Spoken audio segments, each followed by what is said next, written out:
আসন্ন মৌসুমে Bangladesh premier league BPL অনুষ্ঠিত হচ্ছে না।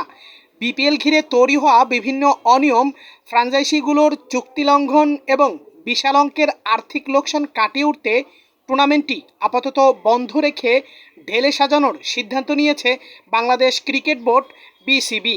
বৃহস্পতিবার 20 আগস্ট মিরপুর শেরেবাংলা ক্রিকেট স্টেডিয়ামে বিষয়টি নিশ্চিত করেছে বিসিবি সভাপতি তামিম ইকবাল।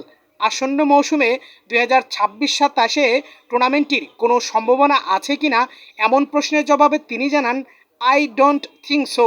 এবছর বিপিএল হচ্ছে না।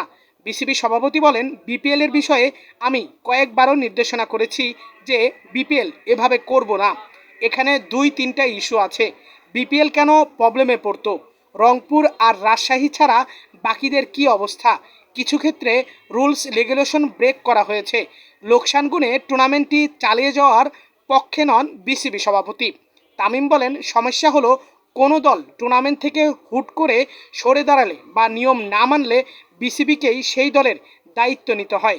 গত 2 বছরে বিসিবির প্রায় 40 কোটি টাকার মতো লোকসান হয়েছে। ফ্র্যাঞ্চাইজি ক্রিকেট তো বিসিবির লাভ করার কথা, লোকসান কেন হবে? তাই এই সমস্যাগুলোর সমাধান না করা পর্যন্ত লোকসান গুণে টুর্নামেন্ট চালিয়ে যাওয়ায় আমরা গুরুত্বপূর্ণ নয়। অবশ্য বিপিএল আয়োজনের ইচ্ছায় কোনো ঘাটতি নেই বলে জানান বিসিবি প্রধান। তবে হুটহাট করে নয়, বরং পর্যাপ্ত সময় নিয়ে নিখুঁতভাবে টুর্নামেন্টটি বন্ধ রেখে এটি পুনর্গঠনের ওপর জোর দিয়েছেন তামিম। একই সঙ্গে আন্তর্জাতিক ক্রিকেটের বিশেষ দায়িত্ব পালনের কথা উল্লেখ করেন। নিজের অবস্থান পুনর্ব্যক্ত করেন বিসিবি প্রধান। তবে আপাতত ক্রিকেট ভক্ত সমর্থক যারা রয়েছে তাদেরকে হয়তো এবারের বিপিএলটা মিসই করতে হবে।